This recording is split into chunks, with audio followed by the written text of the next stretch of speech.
Good evening. For many kids, Halloween is a frightening experience, and they can be frightened by many things. Some kids are frightened by knocking on a stranger's door and it being opened by an adult in a Frankenstein costume who tries to scare the bejesus out of them.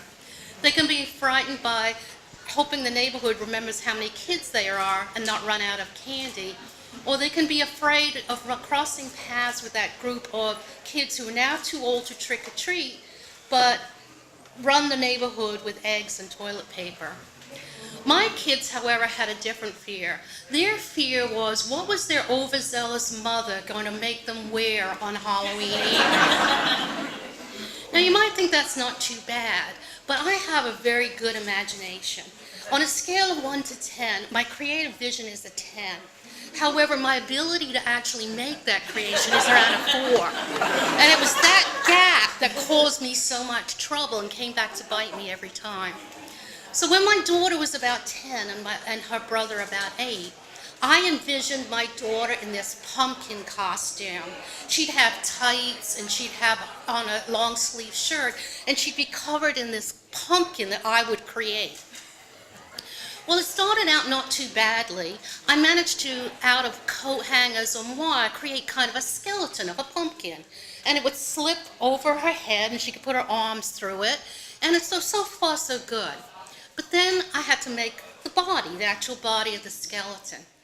And in my defense, this was before there were big package craft shops where you could go in and there'd be an aisle that said pumpkin skin of various things. So I fell back on one of the childhood things I like to do, and I thought I would paper mache this thing. Now, I don't know if any of you remember paper mache, but you make a paste, like a wallpaper paste, out of flour and water. You cut up strips of newspaper, which you dip in there, and you paste it around the outside. And when it dries, it is pretty hard, and it's a kind of neat surface. But as is always with my projects, I had grossly underestimated the number of layers and the amount of time it would take for the paste to dry. Traditionally, one waits until the first layer is dry before applying the second one. But as time got closer and closer, my definition of dry stretched out to dry-ish, and then maybe slightly dampish. But nevertheless, by the time of Halloween, I did have something that slightly resembled a pumpkin shape. And then all that was left for me to do was to put on the orange spray paint. And again, I'd forgotten or never knew that it takes quite a lot of paint to cover newspaper. So it took at least 3 layers of paint to cover this structure.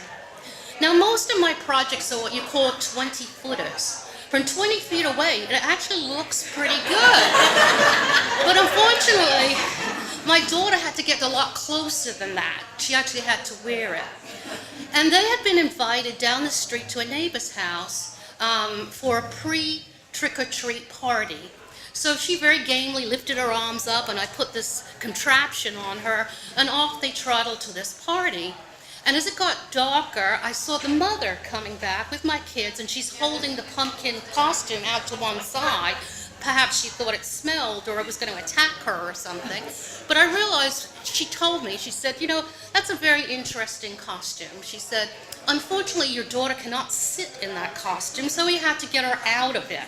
And I thought, well, yeah, there you go. There's the first problem. I never realized, I didn't think about her having to sit in this thing because it's a cage. There's no sitting.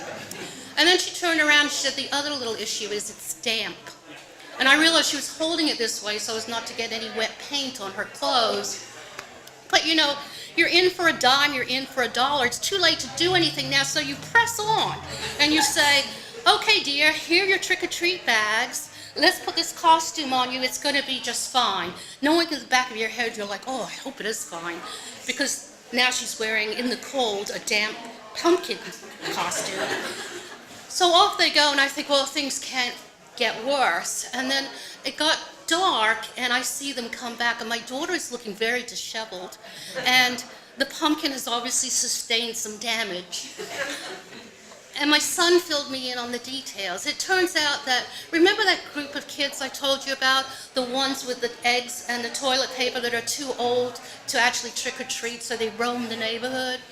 Well, our little intrepid group of trick-or-treaters had run across them. And like very wise children, they all took off running. Unfortunately, my daughter forgot that there is no running when you're wearing a pumpkin cage. And so instead of running, she fell flat on her face, which made her a perfect target for the egg throwers, and they pelted her with eggs. When they left, her brother picked her up and they trundled home. And I did what every good mother would have done then. I took that pumpkin thing, I mashed it up and threw it in the garbage where it belonged. And as a family, we decided never really to bring up the incident again.